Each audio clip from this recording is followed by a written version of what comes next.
My name is Barry James. My role is Chairman of the Board of Trustees and I'm also the Curator of the museum. I've been involved with the museum for nearly 40 years. It's something I'm very proud of and I'm involved at all levels. And that does mean if the toilet needs cleaning, I'll get involved in that. Plus moving aircraft, doing things like this across the board. We all multifunction, for want of a better word. And the fun of it, and it has to be enjoyment, because I'm a volunteer like many other people. If you don't have the fun side of it, in other words, enjoying what you do, why would you come? So volunteering is something that's very different to when you're doing it as a paid job. The museum was formed in 1967 and it was originally called the Midland Aircraft Preservation Society, and it was set up by a load of volunteers who thought we ought to save aircraft. So they went out and acquired old aircraft of all sorts, no land at that moment in time, and it was all self-funding.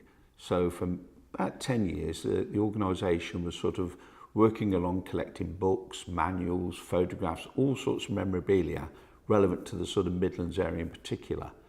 Then in 1977-78, they got the first bit of land at the airport, and that's when we established the Midland Air Museum, as it then became effectively.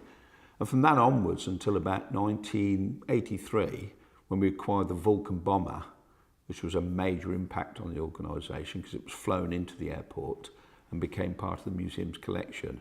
The organisation was still based fully on voluntary workers, people coming of all ages to volunteer, help build, maintain site and everything. But we had no major buildings at that time, just a few, I say, sheds really effectively. But then in 1987-88, we moved on to this 5.5 acre field next to where we originally were at the airport and established what was the Sir Frank Whittle Jet Heritage Centre, which is now where we are. And that site has been developed along with adding to the collection, which is now numbering at least 60 aircraft and involves many aircraft that are relevant to being built in this area, in Coventry, at Baginton.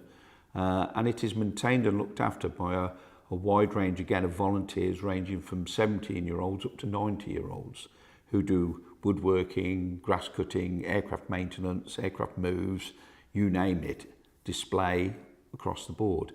But we also, back in 1990, took on full-time staff. We now have 5 full-time staff, including Diane, who's the museum's manager, and has been since about 1990. So the organisation is run on a professional basis like that, but is still funded by the public coming through the door. So it's an independent educational charity. We are also one of the oldest independent aviation museums in this country. We're now 52 years old. So the organisation has been around a long time. And if it wasn't for the support of all the volunteers and the people that come and visit this place, it wouldn't exist.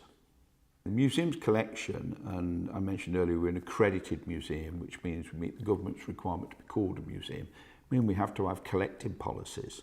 So the museum has specific types of aircraft it collects and information, photographs. And that's to tell the story of aviation in the Midlands, Coventry area in particular with its industrial heritage, and the story of a great man called Sir Frank Whittle, who was born in Coventry and invented the jet engine. So the collection is built largely around that, telling that story. To that end, you have aircraft like the Vulcan bomber, which is especially special. We have a wide range of things like the Harrier jet fighter. You have some pre-war aircraft in the collection, but a lot of the collection is built around the story of the jet. So you'll see things like the MiG-21 Russian fighter, Lightning jet fighter. All these are great examples of what was built in this country or from overseas. And as you go around the collection, you'll see the different designs of these aircraft. Personally, I like naval aircraft. So there's an aircraft out there called the Sea Vixen, which I particularly like. But every aircraft here has a reason for being here. It's not just acquired because it's an aircraft. It relates to our collecting policy. And as you would go around the collection, you will see aircraft of that ilk.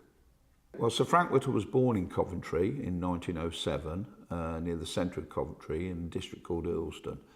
He lived in Coventry for nigh on 7 years, then he moved to Leamington with his family as a young lad. He came back to Coventry later on, but he then went, when he was about 16, 17, he joined the Royal Air Force as a young cadet, and he went to become an apprentice at Cranwell and basically learned his skills there. But he then was taken on as a pilot and was a very competent pilot in his day and did what you'd class nowadays as the red arrows. He did aerobatic displays, but he also in the late 20s, 1928, came up with a thesis which was for future designs in engines, and this is where the jet story kicks in. And he ran the world's first jet engine in 1937 just up the road from here at Rugby, and that led to the world we now live in, basically, where people travel all over the world cheaply, long distances. If you look at how long it could take you to get to Australia back in 1937, 38, and even in the 50s to where we are now, 24 hours, that man changed the world for all of us.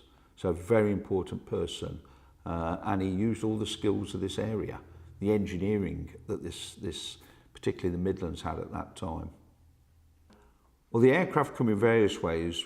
Very few are flown in. The Vulcan bomber was flown in, and one of the Argosy freighters we have was flown in. But most aircraft, I will go with a team to, say, a airbase wherever in this country, possibly overseas, take it apart, bring it here and reassemble it. Our function is to take them apart and reassemble it, but we would employ professional companies to transfer them with cranes and lorries, because that has to be paid for and is not cheap to be done professionally, because if it goes wrong in a big way. So you have to make sure if you're moving aircraft, you employ the right people, because transport on the roads has to be organised with the various highway authorities and the police. Especially if you're moving something, say, 60 foot long and 30 foot wide on the road, it takes up a lot of space. The Vulcan flew in 1983. It was positioned within the museum shortly after that at the collection time. It has been in its years maintained, looked after, repainted. Unfortunately, aircraft like that, once they've stopped flying, you don't look to power up systems like engines, because they have all sorts of health and safety issues and dangers. But what the aircraft is regularly open to the public. So every day that aircraft is open for people to get inside it with guides. We have guides who show people inside it, and school groups go through it of all age groups and experience the smells and the tightness of it. So it's a fantastic experience for people who've normally ever been in an aircraft when it's an airliner. It's nice and tidy and you've got plenty of room. Understanding how people would have operated these things back in the 50s and 60s is quite an experience. And even getting inside it is an experience, and out. You know. Part of the objective is to learn. You can read about things, you can study it, but how can you experience things, simple things like the smell, you know, because these aircraft have things like leather, oils, materials that give off smells that a lot of youngsters go up there and say, oh, it stinks. Well, that's what it does, you know, it's that sort of material. But also just the experience of getting in and out, you know. It's like when we get ladies here with high heels and skirts, it's awkward, you know. It's another story, that is. I mean, for a lad or a girl climbing them ladders, if you say 7 or 8, that's quite an experience, you know, because you're going up in effect into a dark hole. And if you know, if you're not comfortable, that could be, you know, awkward. And you need these experiences in life. You know, that or falling out of trees, whichever you want to do, which I did. The Phantom, which is an American fighter bomber, which was used largely in the Vietnam War. The RAF had them as well as a fighter plane until the early 90s. But the one we have here is what's known as a MiG killer. It had MiGs it shot down during the Vietnam War, so it's got stars on the side that show it shot down Russian aircraft flown by the North Vietnamese during that war in the 60s. So that's quite a significant thing in museum terms, because it has what you call provenance. It did something. You know, during the Second World War, you've had Spitfires, and they'd have had their kills, as they would term it. But modern jet planes don't have lots of that. So the Phantom out here is quite significant in that sense.